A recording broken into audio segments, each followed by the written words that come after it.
Upaya pemerintah bersama BPJS Kesehatan memperkuat komitmen nasional pada cakupan kesehatan semesta atau Universal Health Coverage atau UHC melalui diskusi publik dengan tema memaknai peringatan cakupan kesehatan semesta, sehatkan bangsa melalui Asta Cita.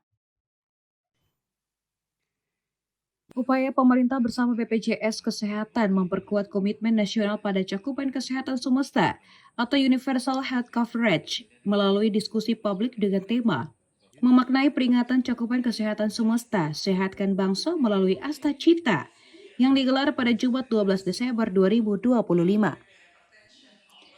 Pada kegiatan ini hadir jajaran Menteri, Asosiasi Profesi, Organisasi Profesi, serta pemerhati Jaminan Kesehatan Nasional sebagai refleksi bersama atas perjalanan program JKN yang kini telah menjangkau lebih dari 98% penduduk Indonesia. Hadir pula secara daring pihak BPJS Kesehatan Atambua, yaitu Kepala Cabang Sarwika Mauseke serta beberapa rekan media BPJS Kesehatan Atambua di Aula Lantai 2 Kantor BPJS Kesehatan Cabang Atambua. Menteri Koordinator Bidang Pemberdayaan Masyarakat Republik Indonesia, Muhaimin Iskandar menegaskan bahwa UHC merupakan investasi bangsa yang akan menentukan kualitas sumber daya manusia Indonesia di masa depan. Menurutnya, pemerintah memandang kesehatan bukan hanya kebutuhan dasar, tetapi fondasi untuk menciptakan negara yang kuat dan sejahtera. Kehadiran program JKN telah meringankan beban keuangan jutaan keluarga. Capaian ini tidak boleh mundur, harus dipastikan tidak ada satupun masyarakat yang tidak terlindungi oleh program JKN.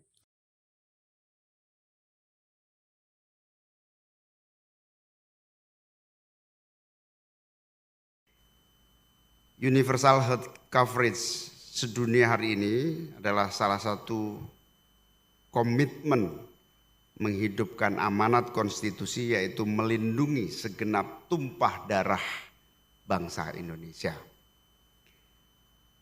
Universal Health Coverage sebagai ikhtiar penting untuk memastikan setiap warga negara dapat mengakses layanan kesehatan dengan merata.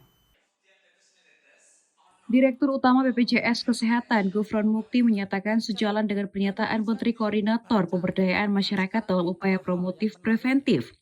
BPJS Kesehatan juga telah mempopulerkan gerakan 335, yakni jalan santai 3 menit, jalan cepat 3 menit, lalu diulang 5 kali sampai total 30 menit. Gerak ini dikembangkan BPJS Kesehatan terinspirasi latihan interval dari Jepang yang tujuannya membantu masyarakat mengurangi resiko hipertensi dan diabetes. Dan BPJS sudah mengembangkan AI. Jadi Bapak Ibu sekalian, tadi disampaikan oleh Pak Mike, dan yang mengusulkan itu adalah Profesor Mike dari Center for Peace and Security di Coventry UK. Jadi bukan BPJS gitu. Dan beliau sampaikan namanya peace itu tidak hanya bebas dari konflik ya, tetapi bagaimana biasanya 100 juta orang lebih ya di Indonesia itu orang miskin dilarang sakit, Pak. Begitu. Nah, sekarang orang miskin kalau sakit kami sampaikan dilarang bayar ya. Asal menjadi peserta aktif itu, Pak Ketua DJSN begitu. Dengan jumlah peserta JKN yang telah mencapai 284,11 juta atau lebih dari 98% penduduk, serta BPJS Kesehatan juga telah bekerja sama dengan rumah sakit bergerak dan perluas jejaring layanan untuk mempermudah peserta mengakses layanan tanpa hambatan geografis. Dari Belu, Tim Liputan Atambua TV melaporkan.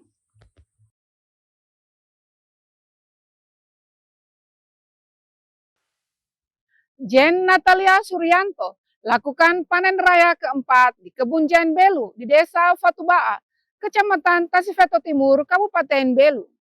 Produksi hortikultura di atas sebagian lahan 12 hektar tetap stabil, sekaligus memberdayakan masyarakat dan petani lokal dalam proses budidaya dan pemanenan. Penanaman sayur ataupun penanaman buah. Inilah hamparan lahan yang kini menjadi salah satu sentra pertanian modern yang berada di Desa Fatubaa, Kecamatan Tasifeto Timur, Kabupaten Belu. Lahan seluas 12 hektar ini ditanam dengan berbagai komoditas unggul pertanian. Di samping menjaga ketersediaan komoditas hortikultura, kebun ini memberikan kesempatan kerja bagi hampir 50 warga lokal, Mayoritas ibu-ibu yang terlibat dalam pemanenan tomat dan cabai dengan fasilitas makan minum serta gaji bersih untuk membantu pemenuhan kebutuhan rumah tangga. Melalui skema padat karya, Kebun Jane menghadirkan penghasilan tetap bagi para petani dan perempuan desa agar mereka tetap mampu bertahan di situasi ekonomi yang tidak menentu. Dalam tur keliling kebun, Jane menunjukkan komoditas seperti tomat, cabai besar, cabai kecil, cabai keriting, sayuran daun, wortel, pisang, semangka, melon, hingga durian dan jeruk. Pemilik kebun Jen Natalia menyampaikan bahwa pemberdayaan masyarakat menjadi fokus utama. Banyak petani di daerah ini kesulitan membeli pupuk dan obat hama sehingga sering gagal panen. Kedepannya saya mau menjadikan kebun Jen itu kebun inovasi, terus pertanian integrasi yang bisa berkolaborasi antara pertanian, perkebunan, peternakan, dan perikanan darat.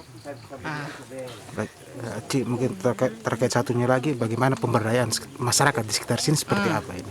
Jadi beberapa petani senior yang di sekitar sini kami bawa ke kebun Jen untuk bekerja di sini. Gitu.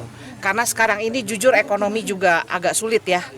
Jadi banyak petani itu kesulitan di biaya untuk obat hama, pupuk dan sebagainya. Sehingga banyak yang gagal panen juga. Sehingga ketika kita memberdayakan petani itu kerja di kebun Jen, mereka kita gaji baik setiap bulan sehingga juga mereka bisa hidup layak. Hasil panen tomat saat ini 100% dipasok ke Timur Leste, sementara cabai dikirim ke Kupang dan negara tetangga tersebut. Secara produksi, Kebun Jen menanam 20.000 pohon cabai dengan produksi terakhir mencapai 3/7 ton dan menargetkan hingga 10 ton. Untuk semangka tersedia varietas kuning, hijau, serta uji coba varietas ungu, biru, dan jenis raksasa. Sementara penerapan hidroponik untuk tanaman stroberi juga mulai dikembangkan bekerja sama dengan dosen Politani Kupang. Jen Natali menegaskan komitmen untuk menjadikan Kebun Jen sebagai kawasan inovasi dan pertanian terintegrasi yang menghubungkan pertanian, perkebunan, peternakan, dan perikanan darat. Ia juga terus mengajak petani sekitar untuk bekerja di Kebun Jen agar mendapatkan kepastian penghasilan dan meningkatkan kesejahteraan keluarga. Sebelumnya kakak kerja apa? Ya sebelumnya kita di rumah tidak ada kerja, makanya ada kehadiran Kebun Jen ini kita berterima kasih kalau kita bisa kerja untuk mengurangi kebutuhan keluarga. Ya. Sementara itu, melalui produksi yang terus meningkat dan pemberdayaan warga lokal secara berkesinambungan, Kebun Jen Belu diharapkan menjadi pusat pertanian terpadu, pusat penelitian sekaligus penopang ketahanan pangan di wilayah perbatasan Timor Leste. Dari Belu, tim liputan Atam Buat TV melaporkan. Informasi tadi menjadi penutup jumpa kita kali ini. Saksikan terus Baita Belu di jam dan hari yang sama.